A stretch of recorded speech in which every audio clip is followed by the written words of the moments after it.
ਸਤਿ ਸ਼੍ਰੀ ਅਕਾਲ। ਤੁਸੀਂ ਵੇਖ ਰਹੇ ਹੋ ਪੰਜਾਬ ਮੇਲ USA TV। ਪੰਜਾਬ ਚਰਚਾ ਦੇ ਵਿੱਚ ਸਵਾਗਤ। ਮੈਂ ਹਾਂ Sanjeev Yash Khanna. United nations security council, ਇਸ ਦਾ ਕੰਮ ਹੈ ਪੂਰੀ ਦੁਨੀਆ ਦੇ ਵਿੱਚ ਸ਼ਾਂਤੀ ਦੀ ਸਥਾਪਨਾ ਵਾਸਤੇ ਕੰਮ ਕਰਨਾ। 1945 ਦੇ ਵਿੱਚ ਜਦੋਂ ਸੈਕੰਡ ਵਰਲਡ ਵਾਰ ਖਤਮ ਹੁੰਦੀ ਹੈ, ਗ੍ਰੇਟ ਬ੍ਰਿਟੇਨ ਇਸ ਵਾਰ ਦੇ ਵਿੱਚ ਹਾਰ ਜਾਂਦਾ ਹੈ। ਉਸ ਤੋਂ ਬਾਅਦ ਇੱਕ ਨਵੇਂ ਸਮੀਕਰਨ, ਇੱਕ ਨਵੀਂ ਕੈਮਿਸਟਰੀ ਬਣਨੀ ਸ਼ੁਰੂ ਹੁੰਦੀ ਹੈ ਪੂਰੀ ਦੁਨੀਆ ਦੇ ਵਿੱਚ। ਅਮਰੀਕਾ ਸੁਪਰ ਪਾਵਰ ਵਜੋਂ ਉੱਭਰਨਾ ਸ਼ੁਰੂ ਕਰਦਾ ਹੈ। ਅਮਰੀਕਾ ਤੇ ਰਸ਼ੀਆ ਦੇ ਵਿੱਚ ਕੋਲਡ ਵਾਰ ਸ਼ੁਰੂ ਹੋ ਜਾਂਦੀ ਹੈ। ਸੋ ਇਹਨਾਂ ਹਾਲਾਤਾਂ ਦੇ ਵਿੱਚ ਦੁਨੀਆ ਅੱਗੇ ਵੱਧਦੀ ਹੈ ਤਾਂ ਤੈਅ ਹੁੰਦੇ ਨੇ ਨਿਯਮ ਯੂਨਾਈਟਿਡ ਨੇਸ਼ਨਸ ਦੀ ਸਿਕਿਉਰਿਟੀ ਕੌਂਸਲ ਦੇ ਕਿ ਪੂਰੀ ਦੁਨੀਆ ਜੋ ਨਵਾਂ ਸ਼ੇਪ ਲੈ ਰਹੀ ਹੈ ਉਹਦੇ 'ਚ ਸ਼ਾਂਤੀ ਦੀ ਸਥਾਪਨਾ ਕਿੱਦਾਂ ਕੀਤੀ ਜਾਵੇ ਤਾਂ ਕਿ ਸੈਕੰਡ ਵਰਲਡ ਵਾਰ ਤੋਂ ਬਾਅਦ ਥਰਡ ਵਰਲਡ ਵਾਰ ਦੇ ਚਾਂਸਸ ਨਾ ਬਣਨ। ਐਲਬਰਟ ਆਇਨਸਟਾਈਨ ਜੋ ਜਾਣੇ ਮਾਣੇ ਸਾਇੰਟਿਸਟ ਨੇ, ਉਹਨਾਂ ਨੇ ਭਵਿੱਖਬਾਣੀ ਕੀਤੀ ਕਿ ਜੇ ਤੀਸਰਾ ਵਿਸ਼ਵ ਯੁੱਧ ਹੁੰਦਾ ਹੈ, ਰੱਬ ਨਾ ਕਰੇ, ਤਾਂ ਫਿਰ ਜਿਹੜਾ ਚੌਥਾ ਵਿਸ਼ਵ ਯੁੱਧ ਹੋਏਗਾ ਉਸ ਤੋਂ ਬਾਅਦ ਉਹ ਡੰਡਿਆਂ ਤੇ ਲਾਠੀਆਂ ਨਾਲ ਹੋਏਗਾ, ਕਿਉਂਕਿ ਤੀਸਰੇ ਵਿਸ਼ਵ ਯੁੱਧ ਦੇ ਵਿੱਚ ਮਾਨਵ ਸਭਿਅਤਾ ਬਿਲਕੁਲ ਤਬਾਹ ਹੋ ਜਾਏਗੀ, ਸਾਰੀ ਉન્નਤੀ, ਸਾਰਾ ਵਿਕਾਸ ਬਿਲਕੁਲ ਤਬਾਹ ਹੋ ਜਾਏਗਾ।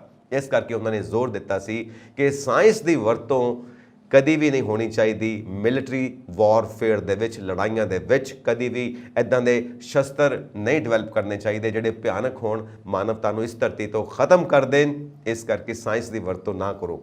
ਪਰ ਸਾਇੰਸ ਦੀ ਵਰਤੋਂ ਹੋਈ ਔਰ ਉਹਨਾਂ ਦੇ ਜੋ ਐਨਰਜੀ ਤੇ ਮੌਸ ਦੇ ਫਾਰਮੂਲੇ ਨੂੰ ਅਪਲਾਈ ਕਰਕੇ ਐਟਮ ਬੰਬ ਦਾ ਵੀ ਨਿਰਮਾਣ ਹੋਇਆ। ਔਰ ਸਭ ਤੋਂ ਪਹਿਲਾਂ ਐਟਮ ਬੰਬ ਅਮਰੀਕਾ ਨੇ ਹੀ ਹਿਰੋਸ਼ੀਮਾ ਨਾਗਾਸਾਕੀ ਦੇ ਉੱਤੇ ਸੁੱਟਿਆ, ਜੋ ਅੱਜ ਤੱਕ ਵੀ ਇੱਕ ਪਛਤਾਵੇ ਦਾ ਵਿਸ਼ਾ ਬਣਿਆ ਹੋਇਆ ਹੈ ਕਿ ਉਸ ਵਕਤ ਇਹ ਗਲਤੀ ਨਹੀਂ ਹੋਣੀ ਚਾਹੀਦੀ ਸੀ। ਕਈ ਵਾਰ ਕਿਹਾ ਜਾਂਦਾ ਹੈ ਕਿ ਇਹ ਕਮਿਊਨੀਕੇਸ਼ਨ ਮਿਸਟੇਕ ਸੀ, ਕਈ ਵਾਰ ਕੋਈ ਹੋਰ ਕਾਰਨ ਵੀ ਦੱਸੇ ਜਾਂਦੇ ਨੇ, ਪਰ ਇਹ ਡਿਬੇਟ ਦਾ ਵਿਸ਼ਾ ਹੈ ਕਿ ਕਾਰਨ ਕੀ ਬਣੇ।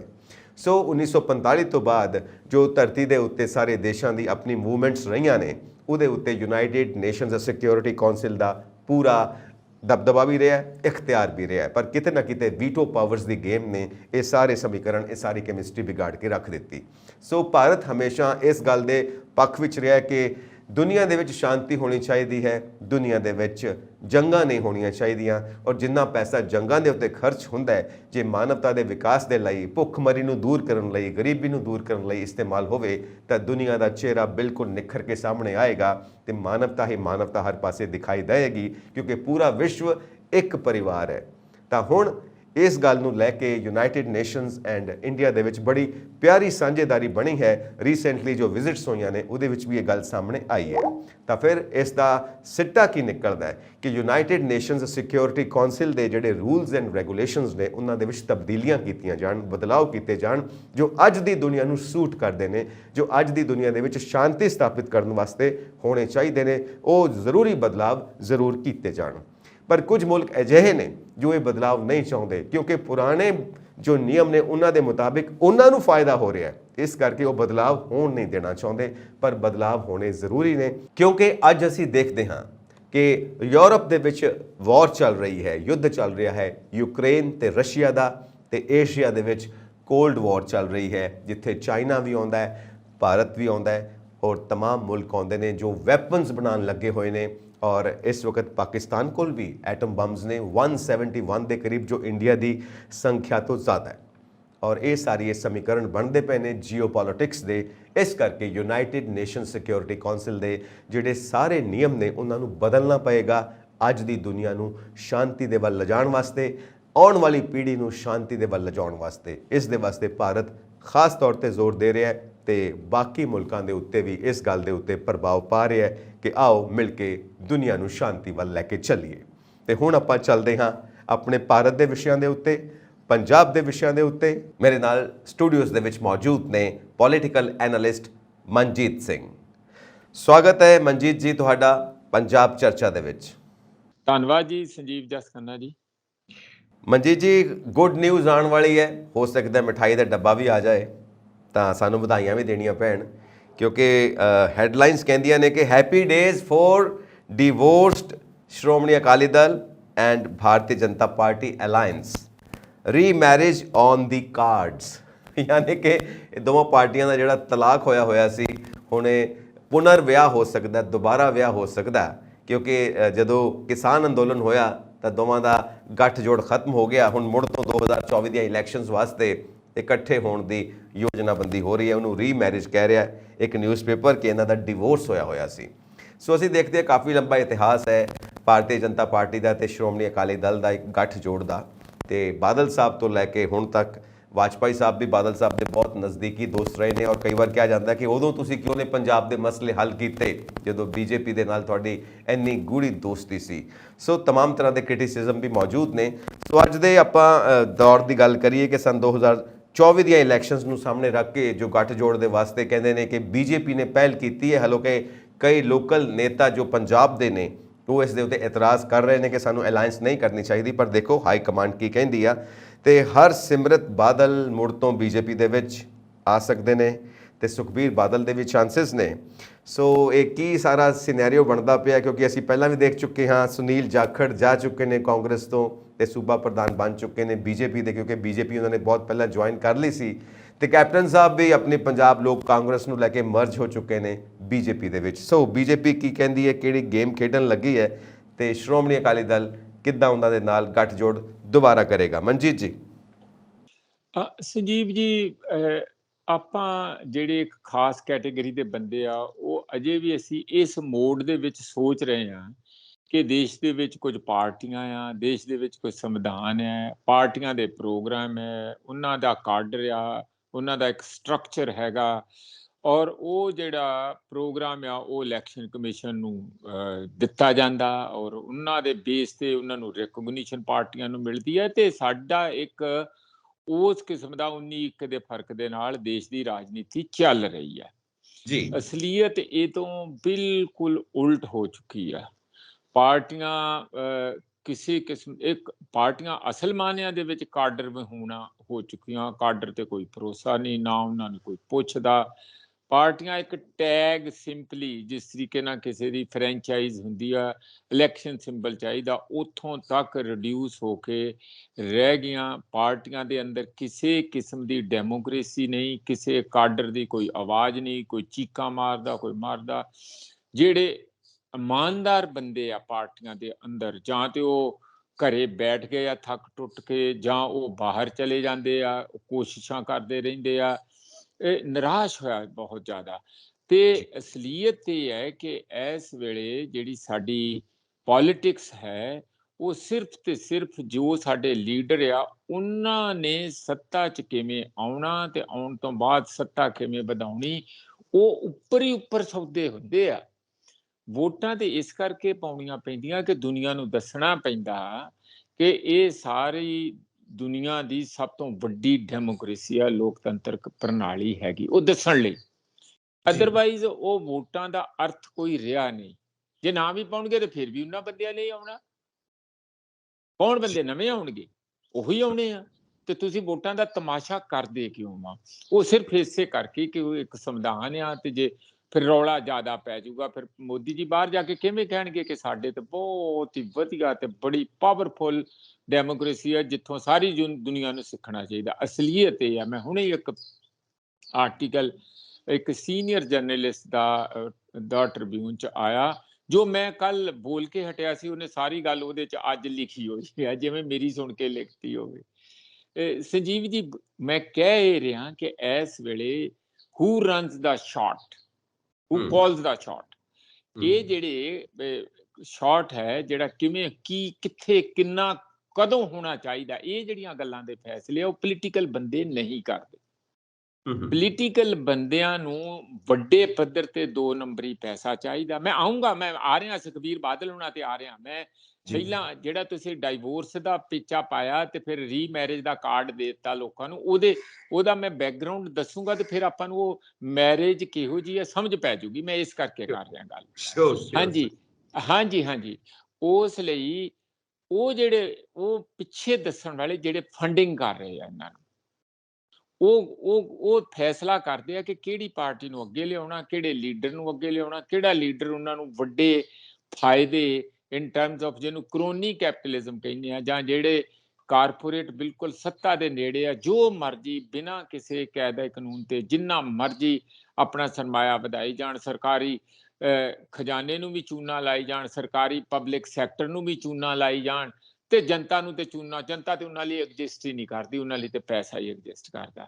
ਇਸ ਲਈ ਇਸੇ ਕਰਕੇ ਜਿਹੜੀ ਜੋੜ ਤੋੜ ਦੀ ਪੋਲਿਟਿਕਸ ਏਡੇ ਵੱਡੇ ਪੱਧਰ ਤੇ ਹੋ ਗਈ ਹੈ, ਖਰੀਦੋ ਫਰੋਖਤ ਵਾਲੀ, ਕਿ ਬਜ਼ਾਰੂ ਪੋਲਿਟਿਕਸ, ਜਿਹੜੇ ਕਿ ਐਨ ਜਿਵੇਂ ਰੈੱਡ ਲਾਈਟ ਏਰੀਏ ਦੇ ਵਿੱਚ ਸੁਣਿਆ ਮੈਂ, ਕੋਈ ਔਰਤਾਂ ਜਿਹੜੀਆਂ ਵੋਰਸ ਹੈ ਜਾਂ ਪ੍ਰੋਸਟੀਚਿਊਟਸ ਹੈ ਪ੍ਰੋਫੈਸ਼ਨ ਤੇ, ਜਾਂ ਜਿਹਨੂੰ ਸੈਕਸ ਵਰਕਰਸ ਕਹਿੰਦੇ ਆ, ਉਹ ਬੈਠੀਆਂ ਹੁੰਦੀਆਂ ਕਿ ਕਿੰਨੇ ਕੁ ਗਾਹਕ, ਕਿਹੜਾ ਗਾਹਕ ਕਿਸ ਤਰੀਕੇ ਨਾਲ। ਇਹ ਬਿਲਕੁਲ ਉਸੇ ਤਰੀਕੇ ਨਾਲ ਸਾਡੇ ਪੋਲੀਟੀਸ਼ੀਅਨ ਨਹਾ ਧੋ ਕੇ ਸਵੇਰੇ ਸਾਰਾ ਕੁਝ ਹਾਰ ਸ਼ਿੰਗਾਰ ਕੇ ਮੰਡੀ 'ਚ ਬਹਿ ਜਾਂਦੇ ਆ, ਇੱਧਰ ਫੋਨ ਕਰਦੇ ਆ ਤੇ ਆਪਣੀ ਕੀਮਤ ਰੋਜ਼ ਪਵਾਉਂਦੇ ਆ ਕਿ ਕਿੱਥੋਂ ਜ਼ਿਆਦਾ ਫਾਇਦਾ ਉਹਨਾਂ ਨੂੰ ਹੋ ਸਕਦਾ। ਉਹਨਾਂ ਦੇ ਮਨ ਵਿੱਚ ਭੋਰਾ ਵੀ ਪਾਰਟੀ ਦਾ ਪ੍ਰੋਗਰਾਮ, ਪਾਰਟੀ ਦੀ ਵਿਚਾਰਧਾਰਾ, ਪਾਰਟੀ ਦਾ ਕੋਈ ਲਕਸ਼, ਪਾਰਟੀ ਦੀ ਲੋਕਾਂ ਪ੍ਰਤੀ ਜ਼ਿੰਮੇਵਾਰੀ, ਇਹ ਭੋਰਾ ਵੀ ਨਹੀਂ ਕਿਤੇ ਹੁੰਦੀ ਜਦੋਂ ਉਹ ਇਹੋ ਜਿਹੀਆਂ ਬੋਲੀਆਂ ਰੋਜ਼ ਲਵਾਉਂਦੇ ਆ ਤੇ ਲਾਉਂਦੇ ਆ। ਹੁਣ ਬੋਲੀ 'ਚ ਜਿਹੜਾ ਹੋਲਸੇਲ ਵੱਡਾ ਪੈਸੇ ਬੋਲੀ ਦੇ ਸਕਦਾ ਉਹ ਚੱਕ ਲੂਗਾ, ਉਹ ਤੇ ਸਰਕਾਰ ਹੀ ਖਰੀਦ ਲੂਗਾ। ਤੁਹਾਡੇ ਸਾਹਮਣੇ ਮਹਾਰਾਸ਼ਟਰ ਦਾ ਜੋ ਹੋਇਆ ਉਹ ਇਸੇ ਤਰ੍ਹਾਂ ਹੋਇਆ। ਹੁਣ ਮੈਂ ਇਸ ਪਰਿਪੇਖ ਦੇ ਵਿੱਚ ਸੰਜੀਵ ਜੀ ਤੁਹਾਡੀ ਗੱਲ ਤੇ ਆ ਜਾਣਾ, ਫਿਰ ਮੈਂ ਤੁਹਾਡਾ ਅਗਲਾ ਸਵਾਲ ਲੈਣਾ। ਉਹ ਇਹ ਹੈ ਕਿ ਤੁਸੀਂ ਕਿਹਾ ਕਿ ਉਹਨਾਂ ਨੇ ਡਿਵੋਰਸ ਕੀਤਾ। ਡਿਵੋਰਸ ਨਹੀਂ ਸੀਗਾ, ਉਹ ਸੈਪਰੇਸ਼ਨ ਸੀਗੀ। ਉਹ ਸੈਪਰੇਸ਼ਨ ਵੀ ਇੱਕ ਮਜਬੂਰੀ 'ਚ ਕਰਨੀ ਪਈ। ਵੈਸੇ ਤੇ ਵਿਆਹ ਚੰਗਾ ਹੀ ਚੱਲ ਰਿਹਾ ਸੀ, ਕਾਫੀ ਮਜ਼ੇਦਾਰ ਸੀ, ਹਾਂ, ਕੋਈ ਹੈਪੀ ਮੈਰਿਜ ਸੀਗੀ, ਕੋਈ ਇਸ ਤਰ੍ਹਾਂ ਨਹੀਂ। ਉਹ ਹੋਇਆ ਇਹ ਕਿ ਇਹਨਾਂ ਨੂੰ ਭੁਲੇਖਾ, ਅਕਾਲੀਆਂ ਨੂੰ ਇਹ ਲੱਗ ਗਿਆ ਕਿ ਸਾਡੀ ਪਾਰਟੀ ਤੇ ਕਿਸਾਨ ਬੇਸਡ ਹੈਗੀ ਹੈ, ਤੇ ਕਿਸਾਨ ਇੰਨੇ ਜ਼ਿਆਦਾ ਗੁੱਸੇ 'ਚ ਆ, ਤੇ ਕਿਤੇ ਨਾ ਕਿਤੇ ਇਹਨਾਂ ਦੇ ਮਨ ਵਿੱਚ ਉਹ ਮੋਰਲ ਕੁਆਮਸ ਜਿਹਨੂੰ ਕਹਿੰਦੇ ਆ, ਕਿ ਨੈਤਿਕ ਇੱਕ ਕਿਤੇ ਆਪਾ ਪੜਚੋਲ ਆ ਗਈ ਕਿ ਯਾਰ ਕਿਤੇ ਬਿਲਕੁਲ ਹੀ ਨਾ ਕਰੀਏ। ਬੀਜੇਪੀ ਨੂੰ ਤਾਂ ਕੋਈ ਫਰਕ ਨਹੀਂ ਪੈਂਦਾ, ਉਹਨਾਂ ਨੂੰ ਘਰਾਂ ਤੋਂ ਜਿਹੜੇ ਕਿਸਾਨ ਲੀਡਰ ਨਿਕਲ ਨਹੀਂ ਸੀ ਦੇ ਰਹੇ। ਤੁਹਾਨੂੰ ਯਾਦ ਹੈ, ਕੋਈ ਬਹੁਤ ਪੁਰਾਣੀ ਗੱਲ ਤੇ ਹੈ ਨਹੀਂ, 3 ਸਾਲ ਪੁਰਾਣੀ ਹੈ। ਤੇ ਇਹਨਾਂ ਨੂੰ ਲੱਗਾ ਕਿ ਅਗਲੀ ਵਾਰੀ ਸਾਡੀ ਆ, ਵੀ ਸਾਨੂੰ ਵੀ ਘਰੀ ਨਾ ਡੱਕ ਦੇਣ। ਜੇ ਇੰਜ ਹੋ ਗਿਆ ਤੇ ਇਹਦੇ ਨਾਲ ਵੱਡੀ ਨਮੋਸ਼ੀ ਕੋਈ ਅਕਾਲੀ ਦਲ ਨਹੀਂ ਹੋ ਨਹੀਂ ਸਕਦੀ, ਜਿਹੜੀ ਕਿ ਪੇਂਡੂ ਬਰਾਦਰੀ ਭਾਈਚਾਰੇ ਤੇ ਆਧਾਰਿਤ ਪਾਰਟੀ ਆ, ਤੇ ਜਿਹਦੇ ਵਿੱਚ ਕਿਸਾਨੀ ਦਾ ਵੱਡਾ ਹਿੱਸਾ। ਹੁਣ ਇਹ ਮੈਂ ਅੱਜ ਦੀ ਤਰੀਕ 'ਚ ਸੋਚ ਰਿਹਾ ਕਿ ਇਹ ਇਹਨਾਂ ਦੀ ਭਾਰੀ ਗਲਤੀ ਸੀਗੀ। ਕਾਰਨ ਉਹ ਸਾਡੇ ਪਿੰਡ 'ਚ ਇੱਕ ਉਹ ਕਹਾਵਤ ਜੀ ਪਾਉਂਦੇ ਹੁੰਦੇ ਆ ਵੀ ਬੱਕਰੇ ਦੀ ਜਾਨ ਗਈ ਤੇ ਖਾਣ ਵਾਲੇ ਨੂੰ ਸਵਾਦ ਨਾ ਆਇਆ। ਐਗਜ਼ੈਕਟਲੀ। ਇਹਨਾਂ ਨੇ ਆਪਣੀ ਮਿਨਿਸਟਰੀ ਸੈਕਰੀਫਾਈਸ ਕਰਤੀ, ਤੋੜ ਵਿਛੋੜਾ ਕਰਤਾ। ਪਹਿਲਾਂ ਕੋਸ਼ਿਸ਼ ਕੀਤੀ ਲੋਕਾਂ ਦਾ ਬੇਵਕੂਫ ਬਣਾਉਣ ਦੀ, ਕਿ ਪ੍ਰਕਾਸ਼ ਸਿੰਘ ਬਾਦਲ ਹੋਣਾ ਤੋਂ ਵੀ ਇੱਕ ਚਿੱਠੀ ਕਢਾਤੀ ਵੀ ਇਹਨਾਂ ਕਾਨੂੰਨਾਂ ਵਰਗੇ ਤੇ ਵਧੀਆ ਕਾਨੂੰਨ ਹੀ ਕੋਈ ਨਹੀਂ ਹੈਗੇ। ਵਿੱਚ ਉੱਥੇ ਸਲਾਹਾਂ ਵੀ ਦਿੱਤੀਆਂ ਕਿ ਸਾਡਾ ਵੀ ਕੋਈ ਸੋਚੋ, ਸਾਨੂੰ ਤੇ ਬਾਹਰ ਟੰਬੇ ਪੈਣੇ ਆ। ਉਹ ਕਿਸੇ ਨੇ ਸੁਣੀ, ਕਿਸੇ ਨੇ ਨਹੀਂ ਸੁਣੀ ਕੈਬਨਿਟ ਦੇ ਵਿੱਚ। ਓਵਰਆਲ ਜਦੋਂ ਨਹੀਂ ਲੋਕਾਂ ਨੇ ਇਹਨਾਂ ਦੀ ਗੱਲ ਦੇ ਉਸ ਛਲਾਵੇ 'ਚ ਆਏ, ਤਾਂ ਫਿਰ ਇਹ ਬਾਹਰ ਆ ਗਏ ਵੀ ਹੁਣ ਨਹੀਂ ਸਾਡੇ ਕੋਲ ਕੋਈ ਚਾਰਾ, ਮਜਬੂਰਨ ਵਾਸਤੇ। ਜਦੋਂ ਬਾਹਰ ਆ ਗਏ ਤੇ ਲੋਕਾਂ ਨੇ ਇਹਨਾਂ ਨੂੰ ਪਰਖਣਾ ਸੀਗਾ, ਇਹ ਉਹ ਟੈਸਟ ਨਹੀਂ ਪਾਸ ਕੀਤਾ, ਗਏ ਨਹੀਂ ਕਿਸੇ ਪਾਸੇ। ਬਾਹਰ ਆਉਣਾ ਹੀ ਇਹਨਾਂ ਨੇ ਸਮਝਿਆ ਕਿ ਅਸੀਂ ਤੇ ਇੱਕ ਮਨਿਸਟਰੀ ਛੱਡਤੀ ਆਏ ਦੇਸ਼ ਲਈ, ਪੰਜਾਬ ਲਈ, ਇਹਦੋਂ ਵੱਡੀ ਕੁਰਬਾਨੀ ਕੀ ਹੋ ਸਕਦੀ ਹੈ। ਇਸੇ ਖੁਸ਼ਫਹਿਮੀ 'ਚ ਹੀ ਰਹੇ, ਜਦ ਕਿ ਲੋਕ ਇਹਨਾਂ ਦੀਆਂ ਪੁਰਾਣੀਆਂ ਨਕਾਮੀਆਂ ਤੇ ਪੁਰਾਣੇ 9 ਮਾਸ ਦੇ ਬੀਜੇਪੀ ਨਾਲ ਰਿਸ਼ਤੇ ਦਾ ਬਦਲਾ ਲੈਣਾ ਚਾਹੁੰਦੇ ਸੀ। ਔਰ ਉਹ ਚਾਹੁੰਦੇ ਸੀ ਕਿ ਜੇ ਤੁਸੀਂ ਸੱਚੀ ਮੁੱਚੀ ਸਾਡੇ ਦਿਲਾਂ 'ਚ ਦੁਬਾਰਾ ਜਗ੍ਹਾ ਬਣਾਉਣੀ ਹੈ ਤਾਂ ਅਗਨ ਪ੍ਰੀਖਿਆ ਕਰੋ। ਤੁਸੀਂ ਵੱਡੇ ਪੱਧਰ ਤੇ ਜੇਲ੍ਹਾਂ 'ਚ ਜਾਓ, ਸੋਟੇ ਖਾਓ। ਉਹਨਾਂ ਦੇ 700 ਤੋਂ ਵੱਧ ਕਿਸਾਨ ਸ਼ਹੀਦ ਕਰਵਾ ਲਏ ਆਪਣੇ ਬਾਰਡਰਾਂ ਤੇ ਬਹਿ ਕੇ। ਇਹਨਾਂ ਦੀ ਚੀਚੀ 'ਚੋਂ ਲਹੂ ਵੀ ਨਹੀਂ ਨਿਕਲਿਆ। ਇਹਨਾਂ ਨੇ ਕੀ ਕੀਤਾ, ਸਵਾਏ ਉਹ ਇੱਕ ਦਿਨ ਮਜ਼ਾਰਾ ਉੱਥੇ ਕੀਤਾ ਸੀ, ਇੱਕ ਦਿਨ ਛਾਂਗਣ ਮੰਗਣ ਜਿਹਾ ਟਰੈਕਟਰ ਮਾਰਚ ਪੰਜਾਬ 'ਚ ਕੀਤਾ ਸੀ। ਉਹਦੇ ਇਲਾਵਾ ਇਹਨਾਂ ਨੇ ਕੀਤਾ ਕੀ, ਕੁਰਬਾਨੀ ਕੀ ਕੀਤੀ ਕਿਸਾਨੀ ਲਈ, ਜਿਸ ਕਰਕੇ ਬਾਹਰ ਆਏ ਸੀ? ਉਹ ਕੀਤਾ ਨਹੀਂ। ਅਸੀਂ ਬੜੀ ਦੇਰ ਕਹਿੰਦੇ ਰਹੇ, ਬੜਾ ਰੌਲਾ ਉਦੋਂ ਵੀ ਪਾਇਆ, ਕਿਉਂਕਿ ਦੇਖੋ ਮੇਰਾ ਦਿਲੋਂ ਇਹ ਮੈਂ ਹਮੇਸ਼ਾ ਚਾਹੁੰਦਾ ਰਿਹਾ ਕਿ ਸਾਡੇ ਪੰਜਾਬ ਨੂੰ ਇੱਕ ਰੀਜਨਲ ਪਾਰਟੀ ਦੀ ਲੋੜ ਹੈ, ਤੇ ਇਸ ਵੇਲੇ ਅਕਾਲੀ ਦਲ ਹੀ ਇੱਕ ਰੀਜਨਲ ਪਾਰਟੀ ਹੈ। ਸਟਰੋਂਗ ਸਾਡੀ ਆਇਡੈਂਟੀਟੀ ਦੀ, ਇੱਥੋਂ ਦੇ ਸੱਭਿਆਚਾਰ ਦੀ ਇੱਕ ਪਾਰਟੀ, ਰਾਜਨੀਤਿਕ ਪਾਰਟੀ ਚਾਹੀਦੀ ਹੈ। ਪਰ ਉਹਨਾਂ ਨੇ ਆਪਣੇ ਆਪ ਨੂੰ ਜੇ ਸੁਇਸਾਈਡ ਕਰਨ ਲਈ, ਆਤਮ ਹੱਤਿਆ ਰਾਜਨੀਤਿਕ ਤੌਰ ਤੇ ਕਰਨ ਦਾ ਫੈਸਲਾ ਕੀਤਾ, ਤੇ ਕੌਣ ਬਚਾ ਸਕਦਾ? ਤੁਸੀਂ ਇੱਕ ਵਾਰ ਬਚਾਓਗੇ, 2 ਵਾਰੀ ਬਚਾਓਗੇ, ਤੀਜੀ ਵਾਰੀ ਉਹਨੇ ਫਾਹਾ ਲੈਣਾ ਹੀ ਲੈਣਾ। ਬਿਲਕੁਲ। ਇਸ ਲਈ ਹੁਣ ਇਹਨਾਂ ਲਈ ਅੱਗੇ ਨਵਾਂ ਸਵਾਲ ਖੜਾ ਹੋ ਗਿਆ। ਹੁੰਜਾ 2 ਵਾਰੀ ਫਿਰ ਗਿਆ। ਬਾਈ ਇਲੈਕਸ਼ਨ 'ਚ 5ਵੇਂ ਨੰਬਰ ਤੇ ਸੰਗਰੂਰ 'ਚ ਚਲੇ ਗਏ, ਤੇ ਜਲੰਧਰ 'ਚ ਵੀ ਗੱਲ ਨਹੀਂ ਬਣੀ। ਬੀਜੇਪੀ ਨੇ ਆਪਣੇ ਇਹਦਾ ਮੀਨਵਾਈਲ ਜਿਨ੍ਹਾਂ ਕੋ ਪੈਸਾ ਜ਼ਿਆਦਾ, ਸਾਧਨ ਜ਼ਿਆਦਾ, ਕੁਛ ਇੱਥੋਂ ਬੰਦੇ ਪਟਾ ਲਏ, ਕੁਛ ਬੰਦੇ ਡਰਾ ਕੇ ਅੰਦਰ ਵਾੜ ਲਏ ਤੇ ਉਹਨਾਂ ਚੋਂ ਸੁਨੀਲ ਜਾਖੜ ਨੂੰ ਪ੍ਰਧਾਨ ਬਣਾਤਾ। ਠੀਕ ਹੈ ਨਾ ਜੀ। ਹਾਂ, ਇਹ ਇਸ ਕਰਕੇ ਸੁਨੀਲ ਜਾਖੜ ਨੂੰ ਪ੍ਰਧਾਨ ਬਣਾਤਾ, ਮੈਂ ਦੱਸ ਦਿਆਂ, ਤਾਂ ਕਿ ਸਾਰੀਆਂ ਦੇਸ਼ ਦੀਆਂ ਪਾਰਟੀਆਂ ਨੂੰ ਮੈਸੇਜ ਇਹ ਚਲੇ ਜਾਏ ਕਿ ਸਾਡੇ ਦਿਲ ਏਡੇ ਵੱਡੇ ਆ ਤੇ ਅਸੀਂ ਇੰਨੇ ਵਧੀਆ ਪੋਲਿਟਿਕਸ ਦੇ ਸੱਤਾ ਦੇ ਮੈਨੇਜਰ ਹੈਗੇ ਆ ਕਿ ਤੁਹਾਨੂੰ ਲੰਬੀ ਲਾਈਨ 'ਚ ਨਹੀਂ ਲੱਗਣਾ ਪਊਗਾ, ਤੁਹਾਨੂੰ ਪਾਸਟ ਸਰਵਿਸ ਦੀ ਪ੍ਰਮੋਸ਼ਨ ਨਾਲੋਂ ਨਾਲ ਇੱਥੇ ਵੀ ਐਕਸੈਪਟ ਹੋ ਜਾਊਗੀ। ਕਿ ਜੇ ਤੁਸੀਂ 20 ਸਾਲ ਕੰਮ ਕਾਂਗਰਸ 'ਚ ਕੀਤਾ, ਇਹਦੇ ਬੀਜੇਪੀ ਦੇ ਵਿਰੋਧ ਵਿੱਚ, ਉਹ ਵਿਰੋਧ 'ਚ ਨਹੀਂ ਗਿਣਿਆ ਜਾਊਗਾ, ਉਹ ਵੀ ਸਾਡਾ ਬੀਜੇਪੀ ਦਾ ਹੀ ਕੰਮ ਗਿਣਿਆ ਜਾਊਗਾ ਤੇ ਤੁਹਾਨੂੰ 20 ਸਾਲ ਦੀ ਅੱਗੇ ਦੀ ਪੋਜੀਸ਼ਨ ਦੇ ਦੇਣਗੇ ਤੇ ਸਿੱਧਾ ਚੱਕ ਕੇ ਪ੍ਰਧਾਨ ਬਣਾਤਾ ਸੁਨੀਲ ਜਾਖੜ ਨੂੰ। ਆਪਣੇ ਉਹਨਾਂ ਦੇ ਰੋਂਦੇ ਹੀ ਰਹਿ ਗਏ, ਪਿੱਟਦੇ ਰਹਿ ਗਏ, ਕਈਆਂ ਨੇ ਰਿਜ਼ਾਈਨ ਦੇ ਦਿੱਤਾ ਬੀਜੇਪੀ ਦੇ ਪੰਜਾਬ ਦੇ ਬੰਦਿਆਂ ਨੇ। ਹੁਣ ਜਿਹੜੀ ਇਹਨਾਂ ਦੀ ਵਾਪਸੀ ਹੈ ਇਹ ਸਰਵਾਈਵਲ, ਉਦੋਂ ਵੀ ਜਿਹੜਾ ਸੈਪਰੇਸ਼ਨ ਹੈ, ਮੈਂ ਡਿਵੋਰਸ ਨਹੀਂ ਕਹੂੰਗਾ, ਬੀਜੇਪੀ ਤੋਂ ਅਕਾਲੀ ਦਲ ਦਾ ਜਿਹੜਾ ਸੈਪਰੇਸ਼ਨ ਸੀ ਉਹ ਵੀ ਮਜਬੂਰਨ ਵਸ ਸੀ, ਨਹੀਂ ਤਾਂ ਮਜ਼ੇ ਤੇ ਆ ਹੀ ਰਹੇ ਸੀ ਸ਼ਾਦੀ ਦੇ।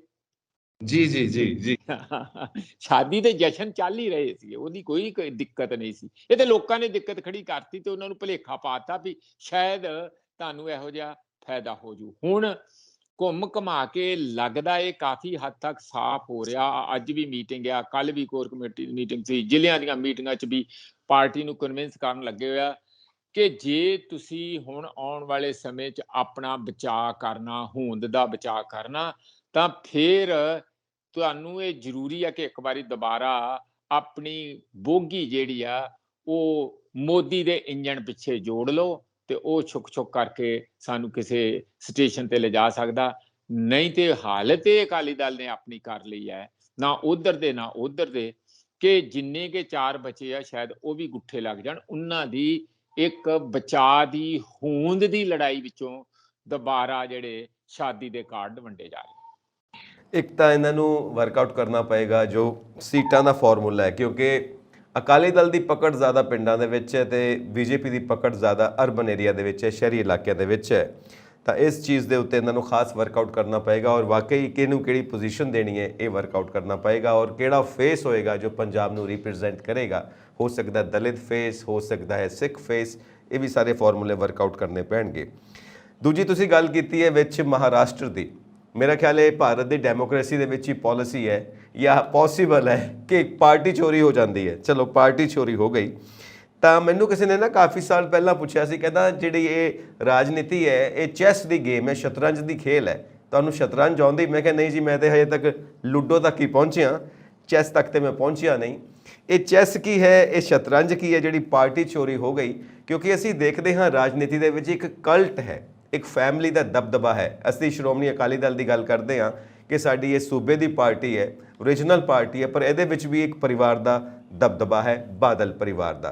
ਤਾਂ ਕਿਤੇ ਨਾ ਕਿਤੇ ਇਹ ਵੀ ਇਲਜ਼ਾਮ ਲੱਗਦੇ ਨੇ ਕਿ ਜੋ ਅਕਾਲੀ ਦਲ ਦੀਆਂ ਲੀਹਾਂ ਨੇ ਸ਼ੁਰੂ ਤੋਂ ਜਿਹੜੀ ਪਿਰਤ ਹੈ, ਜਿਸ ਰਾਹ ਤੇ ਚੱਲਦੇ ਹੋਏ ਉਹਨਾਂ ਨੇ ਕੁਰਬਾਨੀਆਂ ਦਿੱਤੀਆਂ, ਅਕਾਲੀ ਦਲ ਦੇ ਲੀਡਰਸ ਨੇ ਪੁਰਾਣੇ ਵਕਤਾਂ ਦੇ ਵਿੱਚ, ਕਿਉਂਕਿ 100 ਸਾਲ ਤੋਂ ਪੁਰਾਣੀ ਪਾਰਟੀ ਹੈ, ਅੱਜ ਉਹਨਾਂ ਲੀਹਾਂ ਤੇ ਨਹੀਂ ਹੈ ਪਾਰਟੀ, ਇਹ ਵੀ ਇਲਜ਼ਾਮ ਲੱਗਦੇ ਨੇ। ਤਾਂ ਅਸੀਂ ਆਉਂਦੇ ਹਾਂ ਕਿ ਕਲਟ ਜੋ ਰਾਜਨੀਤੀ ਦੇ ਵਿੱਚ ਪਾਰਟੀਆਂ ਨੇ ਉਹ ਆਪਣੇ ਪਰਿਵਾਰ ਨੂੰ ਅੱਗੇ ਕਰਦੀਆਂ ਨੇ। ਹਰ ਥਾਂ ਦੇ ਉੱਤੇ ਅਸੀਂ ਸਾਊਥ ਦੇ ਵਿੱਚ ਵੀ ਦੇਖ ਸਕਦੇ ਹਾਂ, ਅਸੀਂ ਪੰਜਾਬ ਦੇ ਵਿੱਚ ਵੀ ਦੇਖ ਰਹੇ ਹਾਂ, ਅਸੀਂ ਨੈਸ਼ਨਲ ਲੈਵਲ ਤੇ ਵੀ ਦੇਖਦੇ ਪਏ ਹਾਂ। ਇਹ ਜਿਹੜਾ ਪਰਿਵਾਰਵਾਦ ਹੈ, ਕਲਟ ਪੋਲਿਟਿਕਸ ਹੈ, ਇਹ ਸਾਡੇ ਪੰਜਾਬ ਨੂੰ, ਸਾਡੇ ਭਾਰਤ ਨੂੰ ਕਿੱਧਰ ਲੈ ਕੇ ਜਾਏਗਾ? ਮਨਜੀਤ ਜੀ ਦੇਖੋ, ਇਹ ਕਲਟ ਪੈਦਾ ਕਿਵੇਂ ਹੁੰਦਾ? ਇਹ ਤੇ ਸਿਸਟਮੈਟਿਕਲੀ ਇੱਕ ਤੇ ਬਿਲਡ ਕੀਤਾ ਜਾਂਦਾ ਤੇ ਜਿਹੜੀ ਪਾਰਟੀ ਦੀ ਅੰਦਰੂਨੀ ਡੈਮੋਕ੍ਰੇਸੀ ਹੈ, ਪਾਰਟੀ ਦੇ ਅੰਦਰ ਵੋਟਾਂ ਪੈਣ, ਚੋਣਾਂ ਹੋਣ, ਲੀਡਰਸ਼ਿਪ ਆਵੇ, ਮਿਹਨਤ ਦਾ ਮੁੱਲ ਪਵੇ, ਜਿਹੜਾ ਇਮਾਨਦਾਰੀ ਵਰਕਰ ਕੰਮ ਕਰਦਾ ਉਹ ਪ੍ਰਮੋਟ ਹੋਵੇ, ਇਹ ਤੇ ਕਿਤੇ ਰਿਹਾ ਹੀ ਨਹੀਂ ਕਿਸੇ ਪਾਰਟੀ 'ਚ। ਨਾ ਇਲੈਕਸ਼ਨ ਕਮਿਸ਼ਨ ਉਹਨਾਂ ਨੂੰ ਡਾਂਟ ਕੇ ਪੁੱਛ ਰਹੀ ਆ ਵੀ ਸਾਨੂੰ, ਮੈਨੂੰ ਸਾਰਾ ਆਪਣਾ ਪ੍ਰੋਸੈਸ ਦੱਸੋ, ਕਿਤੇ ਕਿਤੇ ਕੀ ਕੀਤਾ, ਉਹਦੀ ਉਹ ਵੀਡੀਓ ਜਿਹੜੀ ਵੀਡੀਓ ਸਾਰੀ ਬਣਾ ਕੇ ਭੇਜੋ ਉੱਥੇ, ਹੈ ਨਾ। ਉਸ ਕਿਸਮ ਦਾ ਕੁਝ ਨਹੀਂ ਹੋ ਰਿਹਾ। ਜਿਹੜੇ 4-4 ਬੰਦੇ, 2-2 ਬੰਦੇ ਇੱਕ ਇੱਕ ਪਾਰਟੀ 'ਚ ਹੈਗੇ, ਉਹ ਸਾਰੀ ਪਾਰਟੀ ਨੂੰ ਆਪਣੀ ਮਰਜ਼ੀ ਨਾਲ ਬਲਬੂਤੇ ਚਲਾਈ ਜਾਂਦੇ। ਜਾਣੀ ਇੰਝ ਕਹਿ ਲਓ ਤੁਸੀਂ, ਇੱਥੇ ਯਾਦਵ ਦੇਖ ਲਓ, ਬਸਪਾ ਦੇ ਨਾ, ਇਹਦੇ 'ਚ ਸਪਾ ਦੇ ਵਿੱਚ ਹੈਗੇ ਆ, ਮਾਇਆਵਤੀ ਤੋਂ ਬਗੈਰ ਤੁਸੀਂ ਬਸਪਾ ਨੂੰ ਨਹੀਂ ਸੋਚ ਸਕਦੇ, BSP ਨੂੰ ਨਹੀਂ ਸੋਚ ਸਕਦੇ, ਜਿਹੜੀ ਇਸੇ ਤਰੀਕੇ ਨਾਲ TMC ਦੀ ਮਮਤਾ ਬੈਨਰਜੀ ਤੋਂ ਬਗੈਰ ਨਹੀਂ ਸੋ ਸਕਦੇ। ਜਿਹੜਾ ਤੁਸੀਂ ਕਿਹਾ ਹੈ ਮਹਾਰਾਸ਼ਟਰ ਦਾ, ਉਹਦੇ ਵਿੱਚ ਵੀ ਇਹ ਹੋਈ ਹੈ, ਸ਼ਰਦ ਪਵਾਰ ਤੋਂ ਬਗੈਰ ਤੁਸੀਂ NCP ਨਹੀਂ ਸੀ ਸੋ ਸਕਦੇ। ਜਦੋਂ ਉਹਨੇ ਰਿਜ਼ਾਈਨ ਕੀਤਾ ਤੇ ਸਾਰੇ ਉਹਦੇ ਪਿੱਛੇ ਆ ਗਏ ਕਿ ਨਹੀਂ ਨਹੀਂ ਨਹੀਂ, ਤੁਹਾਨੂੰ ਹੀ ਪ੍ਰਧਾਨ ਬਣੇ ਰਹਿਣਾ ਚਾਹੀਦਾ। ਇਸ ਕਿਸਮ ਦਾ ਇਹ ਸਾਰੀ ਜਗ੍ਹਾ ਇੱਕ ਕਲਟ ਪੋਲਿਟਿਕਸ। ਕੇਜਰੀਵਾਲ ਤੇ ਟਿਪੀਕਲ ਕੇਸ ਆ। ਇਸ ਤਰ੍ਹਾਂ ਹੀ ਨਰਿੰਦਰ ਮੋਦੀ ਜੀ BJP ਦੇ ਵਿੱਚ, ਉਹਨੂੰ ਪਰਾਂ ਹਟਾ ਕੇ ਇਸ ਵੇਲੇ ਇਹਨੂੰ ਕੋਈ BJP ਦੀ ਸਰਕਾਰ ਨਹੀਂ ਕਹਿੰਦਾ, ਮੋਦੀ ਸਰਕਾਰ ਕਹਿੰਦੇ ਆ। ਕਿਉਂ ਕਹਿੰਦੇ ਆ? ਕਿਉਂਕਿ ਮੋਦੀ ਦੇ ਨਾਂ ਤੇ ਚੱਲਦੀ ਆ। ਮੋਦੀ ਮੋਦੀ ਦੇ ਗਾਣੇ ਸਾਰੀਆਂ ਰੈਲੀਆਂ 'ਚ ਜਿੱਥੇ ਵੀ ਅਮਰੀਕਾ ਤੋਂ ਲੈ ਕੇ ਇੰਡੀਆ ਤੱਕ ਚੱਲਦੇ ਆ। ਇਸ ਲਈ ਇਹ ਜਿਹੜੀ ਕਲਟ ਪੋਲਿਟਿਕਸ ਆ, ਇਹ ਦੇਸ਼ ਦੀ ਡੈਮੋਕ੍ਰੇਸੀ ਲਈ ਬਹੁਤ ਖਤਰਨਾਕ ਆ, ਕਿਉਂਕਿ ਇਹ ਪਾਰਟੀਆਂ ਦੀ ਅੰਦਰੂਨੀ ਡੈਮੋਕ੍ਰੇਸੀ ਨੂੰ ਖਤਮ ਕਰਦੀ ਹੈ। ਜਦੋਂ ਅੰਦਰੂਨੀ ਡੈਮੋਕ੍ਰੇਸੀ ਨਹੀਂ, ਤੇ ਜਦੋਂ ਇਹੋ ਜਿਹੇ ਲੋਕ ਸੱਤਾ 'ਚ ਗੱਠਜੋੜ ਕਰਕੇ, ਜਿਵੇਂ ਹੁਣ ਨਵਾਂ ਵਿਆਹ ਅਕਾਲੀਆਂ ਦਾ ਸੋਚਿਆ ਜਾ ਰਿਹਾ, ਦੁਬਾਰਾ ਜਾਣੀ ਸੈਪਰੇਸ਼ਨ ਨੂੰ ਖਤਮ ਕਰਕੇ ਦੁਬਾਰਾ ਵਿਆਹ ਨੂੰ ਉਸੇ ਤਰੀਕੇ ਨਾਲ ਲਿਜਾਇਆ ਜਾ ਰਿਹਾ, ਤਾਂ ਇੱਥੋਂ ਤੁਹਾਨੂੰ ਲੱਗਦਾ ਨਹੀਂ ਹੈ ਕਿ ਇਹ ਫਿਰ ਲੋਕਾਂ ਨੂੰ ਤੇ ਜਵਾਬਦੇਹ ਹੈ ਹੀ ਨਹੀਂ। ਇਹਨਾਂ ਨੇ ਤੇ ਆਪਸ ਵਿੱਚ ਹੀ ਜੋ ਜਿਸ ਤਰੀਕੇ ਨਾਲ ਹੋਇਆ ਉਂਝ ਕਰਨਾ। ਇਸੇ ਕਰਕੇ ਇਹ ਇੱਕ ਬੜੇ ਤਾਨਾਸ਼ਾਹੀ ਵਾਲੀ ਜਾਂ ਜਗੀਰੂ ਕਿਸਮ ਦੀ ਰਾਜਨੀਤੀ, ਜਿਹਦੇ ਵਿੱਚ ਵੋਟਾਂ ਇੱਕ ਰਿਚੁਅਲ ਹੈ, ਉਹਦਾ ਅਰਥ ਕੋਈ ਨਹੀਂ, ਕਿਉਂਕਿ ਵੋਟ ਪੈਣ ਤੋਂ ਬਾਅਦ ਲੋਕਾਂ ਦਾ ਨਾ ਕੋਈ ਕੰਟਰੋਲ ਆ, ਨਾ ਕੋਈ ਉਹਨਾਂ ਨੂੰ ਪੁੱਛਦਾ, ਨਾ ਕੋਈ ਇਹਨਾਂ ਲੀਡਰਾਂ ਦੀ ਜਵਾਬਦੇਹੀ ਆ, ਨਾ ਹੀ ਕੋਈ ਲੋਕਾਂ ਦਾ ਅਧਿਕਾਰ ਆ ਕਿ ਜੇ ਕੋਈ ਸਰਕਾਰ ਨਹੀਂ ਕੰਮ ਕਰਦੀ ਤੇ ਉਹਨੂੰ ਅੱਧ ਵਿਚਾਲੇ ਕਹਿਣ ਚੰਗਾ ਵੀ ਛੁੱਟੀ ਕਰੋ, ਆਪਾਂ ਨਵੇਂ ਲਿਆਵਾਂਗੇ ਬੰਦੇ। ਕੋਈ ਇਹੋ ਜਿਹਾ ਪ੍ਰਾਵਧਾਨ, ਭਾਵੇਂ ਉਹ ਬੰਦੇ ਹੋਣ ਭਾਵੇਂ ਪਾਰਟੀ ਹੋਵੇ, ਕੋਈ ਪ੍ਰਾਵਧਾਨ ਇਹੋ ਜਿਹਾ ਇਲੈਕਸ਼ਨ ਕਮਿਸ਼ਨ ਵੱਲੋਂ ਹੈ ਨਹੀਂ। ਕਹਿਣ ਦਾ ਮੇਰਾ ਮਤਲਬ ਇਹ ਹੈ ਕਿ ਜਿਹੜੇ ਜੋੜ ਤੋੜ ਟਿਪੀਕਲ, ਤੁਸੀਂ ਦੇਖਿਆ ਕਿ ਦੋ ਪਾਰਟੀਆਂ ਤੋੜ ਹੀ ਨਹੀਂ ਦਿੱਤੀਆਂ, ਪਾਰਟੀਆਂ ਨੂੰ ਚੁੱਕ ਕੇ ਹੀ ਲੈ ਗਏ ਸਿੰਬਲਾਂ ਦੇ ਸਾਨੇ। ਵੱਡੀਆਂ ਪਾਰਟੀਆਂ ਨੂੰ ਮਹਾਰਾਸ਼ਟਰ ਦੇ ਵਿੱਚ ਕੌਣ? ਪੈਸੇ ਵਾਲੇ। 5 ਕਰੋੜ 10 ਕਰੋੜ 20 ਕਰੋੜ ਰੁਪਈਆ ਇੱਕ ਇੱਕ MP ਦਾ ਜਾਂ MLA ਦਾ ਦੇਣਾ ਮਾਮੂਲੀ ਗੱਲ ਹੋਵੇ। ਇੰਨਾ ਪੈਸਾ ਹੁੰਦਾ ਕਿੱਥੋਂ? ਬੈਂਕਾਂ ਚੋਂ ਲਟਾਇਆ ਹੋਇਆ ਕਾਰਪੋਰੇਟਾਂ ਨੂੰ, ਜਿਹੜਾ NPA ਦੀ ਫਾਰਮ 'ਚ ਦੇ ਦਿੱਤਾ। ਜਾਂ ਉਹਨਾਂ ਨੂੰ ਕੋਈ ਜਿਹੜੀ 5,000 ਦੀ ਕੋਈ ਚੀਜ਼ ਆ, ਉਹਨੂੰ 500 'ਚ ਵੇਚ ਕੇ ਤੇ ਬਾਕੀ ਪੈਸੇ ਕਹਿਤਾ ਕਿ ਥੋੜਾ ਜਿਹਾ ਉਹ ਜਿਹੜਾ ਬੌਂਡ, ਇਲੈਕਸ਼ਨ ਬੌਂਡ ਬਣਾ ਦਿਓ, ਇਲੈਕਸ਼ਨ ਦੇ ਦਿਨ ਆ ਗਏ ਆ ਤੇ ਅਸੀਂ ਉਹ ਸਾਨੂੰ ਪੈਸਾ ਚਾਹੀਦਾ। ਇਹ ਜਾਂ ਹੋਰ ਕਿਸਮ ਦਾ ਪੈਸਾ, ਜਿਹੜਾ 2 ਨੰਬਰੀ ਪੈਸਾ ਵੱਡੇ ਪੱਧਰ ਤੇ ਸਰਕੂਲੇਟ ਹੈਂਡ ਐਕਸਚੇਂਜ ਕਰਦਾ, ਜਿਹਦੇ ਨਾਲ ਪਾਰਟੀਆਂ ਤੇ ਬੰਦੇ ਖਰੀਦੇ ਜਾਂਦੇ ਆ। ਤੇ ਸ਼ਰੇਆਮ ਪਤਾ ਹੈ ਇਲੈਕਸ਼ਨ ਕਮਿਸ਼ਨ ਕਿਸੇ ਤੇ ਕੋਈ ਇਨਕੁਆਇਰੀ ਨਹੀਂ ਕਰ ਰਿਹਾ, ਕੋਈ ਕਿਸੇ ਨੂੰ ਸੈਂਸ਼ੋਰ ਨਹੀਂ ਕਰ ਰਿਹਾ। ਇਸ ਦਾ ਮਤਲਬ ਜਦੋਂ ਇਲੈਕਸ਼ਨ ਕਮਿਸ਼ਨ ਹੀ ਇੰਨਾ ਕਮਜ਼ੋਰ ਪੈ ਜਾਏ, ਜਾਂ ਦੇਸ਼ ਦੀਆਂ ਮੰਨ ਲਓ ਤੁਸੀਂ ਕੋਰਟਾਂ ਹੀ ਇੰਨੀਆਂ ਕਮਜ਼ੋਰ ਪੈ ਜਾਣ, ਤੇ ਉਹ ਡੈਮੋਕ੍ਰੇਸੀ ਚੱਲਦੀ ਨਹੀਂ ਹੈ। ਉਹ ਸਮਝੋ ਅੱਜ ਵੀ ਡਿੱਗੀ ਕਿ ਕੱਲ ਵੀ ਡਿੱਗੀ। ਉਹਦੇ ਵਿੱਚ ਇੱਕ ਪੁਰਖਾ ਰਾਜ ਜਾਂ ਇੱਕ ਕੋਟਰੀ ਦਾ ਰਾਜ ਮਜ਼ਬੂਤ ਦਿਨ ਬ ਦਿਨ ਹੋ ਰਿਹਾ, ਉਸੇ ਹੀ ਡਰ ਚੋਂ। ਕਿਉਂਕਿ ਹੁਣ ਜਿਹੜੀਆਂ ਛੋਟੀਆਂ ਪਾਰਟੀਆਂ, ਉਹਨਾਂ ਦੀਆਂ ਲੱਤਾਂ ਇੰਨਾ ਭਾਰ ਦਬਾਅ ਨਹੀਂ ਚੱਲਦੀਆਂ, ਇੰਨਾ ਪੈਸਾ ਹੀ ਨਹੀਂ ਉਹਨਾਂ ਕੋਲ ਮੁਕਾਬਲੇ 'ਚ ਖੜੇ ਹੋ ਜਾਣ। ਜਿਵੇਂ ਜਿਵੇਂ ਵੱਡੀਆਂ ਮੱਛੀਆਂ ਨਾਲ ਛੋਟੀਆਂ ਮੱਛੀਆਂ ਦੀ ਕੀ ਹੋਂਦ ਰਹਿੰਦੀ, ਉਹ ਖਾ ਜਾਂਦੀ ਹੈ। ਇਹ ਅਕਾਲੀ ਦਲ ਕੋਈ ਆਪਣੇ ਫਾਇਦੇ ਲਈ ਨਹੀਂ ਜਾ ਰਿਹਾ, ਉਹਨਾਂ ਨੇ ਮਾਂਜ ਕੇ ਰੱਖ ਦੇਣਾ ਇਹਨਾਂ ਨੂੰ। ਪਹਿਲਾਂ ਵੀ ਮਾਂਜਿਆ, ਤਾਂ ਹੀ ਇੰਨੇ ਕਮਜ਼ੋਰ ਹੋਏ ਆ, ਹੁਣ ਹੋਰ ਮਾਂਜ ਦੇਣਗੇ। ਇਹ ਆਪਣੇ ਆਪ ਨੂੰ ਮਜਵਾਉਣ ਹੀ ਚੱਲੇ ਉੱਥੇ। ਪਰ ਹਾਲ ਦੀ ਘੜੀ ਕੀ ਕਰਨਗੇ? ਉਹ ਪਹਿਲਾਂ ਇਹਨਾਂ ਨੂੰ ਚੋਗਾ ਪਾਉਣਗੇ। ਸੋਸ਼ਲ ਮੀਡੀਆ ਤੇ ਚੱਲ ਰਿਹਾ 7-5-1, ਉਹਦਾ ਮਤਲਬ ਇਹ ਆ ਕਿ ਇਸ ਵੇਲੇ ਸੀਟਾਂ ਜਿਹੜੀਆਂ ਇਹਨਾਂ ਨੂੰ ਕਿੰਨੀਆਂ ਦੇਣੀਆਂ 2024 'ਚ, ਉਹ ਇਹ ਉਹਨਾਂ ਕੋਲੋਂ ਮੰਗਣਗੇ ਨਹੀਂ, ਜਾਂ ਇਸ ਤਰ੍ਹਾਂ ਨਹੀਂ, ਉਹ ਤੈਅ ਕਰਨਗੇ, ਆਪ ਤੈਅ ਕਰੂਗੀ BJP ਕਿ ਅਸੀਂ ਇਹਨਾਂ ਨੂੰ ਕਿੰਨੇ ਕੁ ਚੋਗਾ ਪਾਉਣਾ। ਵੈਸੇ ਗੱਲ ਹੋ ਰਹੀ ਹੈ ਕਿ 5 ਦੇ ਉੱਤੇ ਸ਼ਾਇਦ BJP ਤੇ 8 ਦੇ ਉੱਤੇ ਸ਼੍ਰੋਮਣੀ ਅਕਾਲੀ ਦਲ। ਇਹ ਇਦਾਂ ਦੀ ਇਕੁਏਸ਼ਨਸ ਚੱਲਦੀਆਂ ਪਈਆਂ ਨੇ। ਤੁਸੀਂ ਨਾ ਸੋਸ਼ਲ ਮੀਡੀਆ ਦੀ ਗੱਲ ਕੀਤੀ ਹੈ ਮਨਜੀਤ ਜੀ, ਇੱਕ ਬਰੀਫ ਆਨਸਰ ਮੈਂ ਚਾਹਾਂਗਾ ਇਸ ਟੌਪਿਕ ਦੇ ਉੱਤੇ। ਸੋਸ਼ਲ ਮੀਡੀਆ ਦੇ ਉੱਤੇ ਪਤਾ ਨਹੀਂ ਇਹ ਸੱਚੀ ਨਿਊਜ਼ ਹੈ, ਪਤਾ ਨਹੀਂ ਇਹ ਝੂਠੀ ਨਿਊਜ਼ ਹੈ, ਪਤਾ ਨਹੀਂ ਇਹ ਪ੍ਰੋਪੇਗੰਡਾ ਹੈ, ਇਹ ਜੋ ਚੱਲ ਰਿਹਾ ਹੈ ਜ਼ਰਾ ਇਹਨੂੰ ਕਲੀਅਰ ਕਰੋ ਕਿ ਜਦੋਂ ਮੋਦੀ ਸਾਹਿਬ ਅਮਰੀਕਾ ਗਏ ਨੇ ਤਾਂ ਉੱਥੇ ਜਾ ਕੇ ਕਿ ਉਹਨਾਂ ਨੇ ਕੋਈ ਬ੍ਰੇਕ ਲਿੱਤਾ ਹੈ? ਵਿੱਚੋਂ ਪੁਤਿਨ ਜੀ ਦਾ ਫੋਨ ਆਇਆ ਰਸ਼ੀਆ ਤੋਂ, ਜੋ ਰਸ਼ੀਆ ਦੇ ਪ੍ਰੈਜ਼ੀਡੈਂਟ ਨੇ, ਕਿਉਂਕਿ ਰਸ਼ੀਆ ਦੇ ਵਿੱਚ ਵੈਗਨਰ ਗਰੁੱਪ ਨੇ ਵਿਦਰੋਹ ਕੀਤਾ ਤੇ ਉਹਨਾਂ ਨੇ ਮੋਦੀ ਸਾਹਿਬ ਨੂੰ ਕਿਹਾ। ਮੋਦੀ ਸਾਹਿਬ ਨੇ ਆਪਣੇ ਦੌਰੇ ਵਿੱਚ ਥੋੜਾ ਬ੍ਰੇਕ ਲੈ ਕੇ ਵੈਗਨਰ ਗਰੁੱਪ ਦੇ ਚੀਫ ਨਾਲ ਫੋਨ ਦੇ ਉੱਤੇ ਗੱਲ ਕੀਤੀ ਤੇ ਵਿਦਰੋਹ ਨੂੰ ਰੋਕਣ ਦੇ ਵਿੱਚ ਰਸ਼ੀਆ ਦੀ ਮਦਦ ਕੀਤੀ। ਇਹ ਸਹੀ ਹੈ? ਮੋਦੀ ਸਾਹਿਬ ਨੇ ਐਸਾ ਕਦਮ ਲਿੱਤਾ ਹੈ ਜਾਂ ਸੋਸ਼ਲ ਮੀਡੀਆ ਦੇ ਉੱਤੇ ਵੈਸੀ ਇੱਕ ਨਿਊਜ਼ ਚੱਲਦੀ ਪਈ ਹੈ? ਇਸ ਖਬਰ ਦਾ ਕੋਈ ਆਧਾਰ ਹੋਵੇ ਜਾਂ ਨਾ ਹੋਵੇ, ਨਾ ਤੇ ਮੇਰੇ ਕੋਲ ਸਾਧਨ ਆ, ਨਾ ਤੁਹਾਡੇ ਕੋਲ ਸਾਧਨ ਆ। ਖਬਰ ਤੇ ਖਬਰ ਹੈ ਨਾ, ਉਹ ਫੇਕ ਵੀ ਹੋ ਸਕਦੀ ਆ, ਅਸਲੀ ਵੀ ਹੋ ਸਕਦੀ ਹੈ। ਪਰ ਜੇ ਕੀਤਾ ਹੋਊਗਾ ਤੇ ਮੈਨੂੰ ਕੋਈ ਵੱਡੀ ਗੱਲ ਨਹੀਂ ਲੱਗਦੀ। ਕਾਰਨ ਉਹਦਾ ਪੁਤਿਨ ਨੇ ਖੁਦ ਕਿਹਾ, ਮੈਂ ਤੁਹਾਡਾ ਬਹੁਤ ਧੰਨਵਾਦੀ ਹਾਂ। SCO ਦੀ ਮੀਟਿੰਗ 'ਚ, ਜਿਹੜੀ ਹੁਣੇ ਵਰਚੁਅਲ ਮੀਟਿੰਗ ਹੋ ਕੇ ਹਟੀ ਹੈ, ਸਭ ਤੋਂ ਪਹਿਲੀ ਗੱਲ ਪੁਤਿਨ ਨੇ ਕੀ ਕੀਤੀ? ਉਹਨੇ ਹਾਂਜੀ ਕਿਹਾ ਕਿ ਸਾਡੇ ਦੇਸ਼ ਦੇ ਅੰਦਰ ਜਦੋਂ ਇੱਕ ਵਿਦਰੋਹ ਵਰਗੀ ਹਾਲਤ ਬਣ ਗਈ ਸੀ, ਮੈਂ ਸਾਰੇ ਉਹਨਾਂ ਮੁਲਕਾਂ ਦਾ ਬੜਾ ਧੰਨਵਾਦੀ ਹਾਂ, ਜਿਨ੍ਹਾਂ ਨੇ ਸਾਨੂੰ ਐਨ ਉਸ ਕਰੂਸ਼ੀਅਲ ਮੌਕੇ ਤੇ ਮਦਦ ਦਿੱਤੀ। ਇਹਦਾ ਐਗਜ਼ੈਕਟਲੀ। ਮਤਲਬ ਕੀ ਨਿਕਲਦਾ? ਹੁਣ ਉਹਦੇ ਚ ਕੀ ਇੰਡੀਆ ਬਾਹਰ ਹੋਊਗਾ ਜਿਹੜਾ ਇੰਨਾ ਸਸਤਾ ਤੇਲ ਉੱਥੋਂ ਲੈ ਰਿਹਾ? ਸਭ ਤੋਂ ਵੱਡਾ ਤੇਲ ਦਾ ਸਪਲਾਇਰ ਰਸ਼ੀਆ ਬਣਿਆ ਸਾਨੂੰ, ਤੇ ਇੱਥੋਂ ਤੇਲ ਆ ਕੇ ਸਾਡੇ ਕੋਲ ਤੇ ਪਾਕਿਸਤਾਨ ਨੂੰ ਜਾ ਰਿਹਾ। ਅਸੀਂ ਆਪਣੀਆਂ ਮੌਜਾਂ ਵਿੱਚੋਂ ਕੱਟੀ ਜਾਂਦੇ ਹਾਂ। ਮੈਨੂੰ ਲੱਗਦਾ ਹੈ ਇਸ ਵੇਲੇ, ਮੈਂ ਕੱਲ ਕੈਲਕੂਲੇਟ ਕਰ ਰਿਹਾ ਸੀ ਤੇਲ ਦਾ, ਕੱਲਾ ਰਸ਼ੀਆ ਤੋਂ ਹੀ 55-60 ਹਜ਼ਾਰ ਕਰੋੜ ਦਾ ਅਸੀਂ ਫਾਇਦਾ ਇਸ ਕਿਸਮ ਦੇ ਤੇਲ ਦਾ ਸਾਨੂੰ ਮਿਲ ਰਿਹਾ ਹੈ। ਕਾਫੀ ਪੈਸਾ ਜਿਹੜਾ ਇਸ ਕਿਸਮ ਦਾ ਸਾਨੂੰ ਫਾਇਦਾ ਹੋ ਰਿਹਾ।